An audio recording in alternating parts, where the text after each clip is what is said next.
ನಮಸ್ಕಾರ ಸ್ನೇಹಿತರೆ, welcome back to my channel.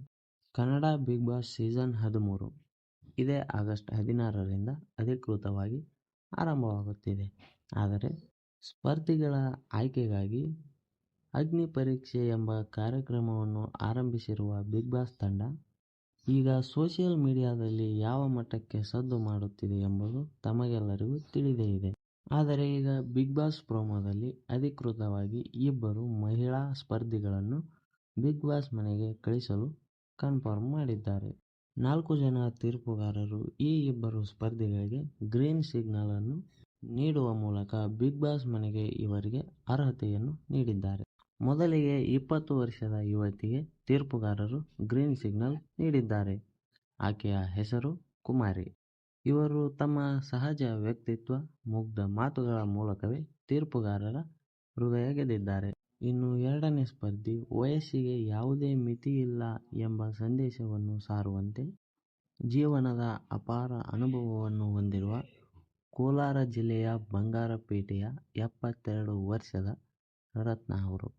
ಇವರು ವೇದಿಕೆಗೆ ಆಗಮಿಸಿ ಎಲ್ಲರ ಗಮನ ಸೆಳೆದಿದ್ದರು. ಇವರಿಗೆ 72 ವರ್ಷವಾಗಿದೆ. ಇವರಿಗೂ ಸಹ 4 ಜನ ಜಡ್ಜಸ್ ಗ್ರೀನ್ ಸಿಗ್ನಲ್ ನೀಡಿ ಬಿಗ್ ಬಾಸ್ ಮನೆಗೆ ತೆರಳಲು ಗ್ರೀನ್ ಸಿಗ್ನಲ್ ನೀಡಿದ್ದಾರೆ. ಈ ಇಬ್ಬರು ಸ್ಪರ್ಧಿಗಳನ್ನು ಹೊರತುಪಡಿಸಿ ಯಾವುದೇ ಸ್ಪರ್ಧಿ ಆಯ್ಕೆಯಾಗಿದ್ದಾರೆ ಎಂದು ಯಾವುದೇ ಪ್ರೋಮೋದಲ್ಲಿಯೂ ಸಹ ಹೇಳಿಲ್ಲ.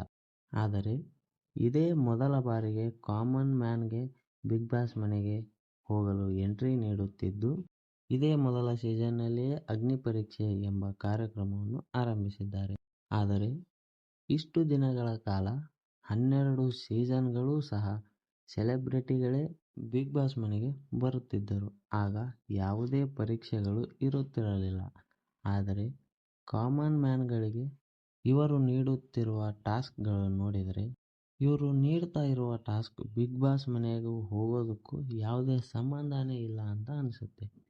ಯಾಕಂದರೆ ಒಬ್ಬ ಗಿನ್ನಿಸ್ ರೆಕಾರ್ಡ್ ಮಾಡಿದವನಿಗೆ ಗಿನ್ನಿಸ್ ಬುಕ್ ಆಫ್ ರೆಕಾರ್ಡ್ ಕಡೆಯಿಂದ ಬಂದಂಥ ಸರ್ಟಿಫಿಕೇಟ್ ಹರಿಯೋದು ಹಾಗೂ ಮುಖಕ್ಕೆ ಸಗಣಿ ಹಚ್ಕೊಳ್ಳೋದು, ಇದೆಲ್ಲ ಯಾವ ಥರ ಟಾಸ್ಕ್? ಇದರಿಂದ ಬಿಗ್ ಬಾಸ್ಗೆ ಏನು ಸಂಬಂಧ? ಓಕೆ, ಫಿಸಿಕಲ್ ಸ್ಟ್ರೆಂತ್ ಬಗ್ಗೆ ಟೆಸ್ಟ್ ಮಾಡ್ತಾರೆ, ಮಾಡಲಿ. ಅದನ್ನು ಹೊರತುಪಡಿಸಿ ನೀವು ಕ್ರಿಂಜ್ ಕ್ರಿಯೇಟ್ ಕಂಟೆಂಟ್ ಮಾಡ್ತಾ ಇದ್ದೀರಾ, ಇದು ಯಾವ ರೀತಿಯ ಸಂದೇಶ ನೀವು ಸಮಾಜಕ್ಕೆ ಕೊಡ್ತಿದ್ದೀರಾ ಅಂತ ಕೇಳ್ತಿದ್ದಾರೆ. ಆದರೆ ಬಿಗ್ ಬಾಸ್ ಮನೆಗೆ ಸ್ಪರ್ಧಿಗಳನ್ನು ಆಯ್ಕೆ ಮಾಡುವ ಸ್ಥಾನದಲ್ಲಿ ಕುಳಿತಿರುವವರು ಯಾವ ರೀತಿಯ ಸಂದೇಶವನ್ನು ಈಗ ಕರ್ನಾಟಕದ ಜನತೆಗೆ ಕೊಡ್ತಾ ಇದ್ದಾರೆ? ಒಬ್ಬ ಕಾಮನ್ ಮ್ಯಾನ್ ಬಿಗ್ ಬಾಸ್ ಮನೆಗೆ ಎಂಟ್ರಿ ನೀಡೋದಕ್ಕೆ ಇವರು ಏನು ಹೇಳ್ತಾರೆ ಅದನ್ನೆಲ್ಲ ಮಾಡಬೇಕಾ? ಸದ್ಯ ಬಿಗ್ ಬಾಸ್ ಅಭಿಮಾನಿಗಳಲ್ಲಿ ಈ ರೀತಿಯ ಗೊಂದಲಗಳು ಹೆಚ್ಚಾಗಿವೆ.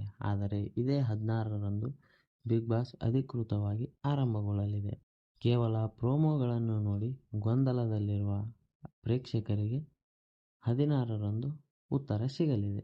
ನಾನು ಒಂದು ಮಾತಂತರೂ ಹೇಳ್ತೀನಿ, ಈ ಜಡ್ಜಸ್ಗಳ ಸ್ಥಾನದಲ್ಲಿ ಕಿಚ್ಚ ಸುದೀಪ್ ಅವರೇ ಇದ್ದರೂ ಸಹ ಸ್ಪರ್ಧಿಗಳೊಂದಿಗೆ ಇವರ ರೀತಿ ನಡೆದುಕೊಳ್ಳುತ್ತಿರಲಿಲ್ಲ.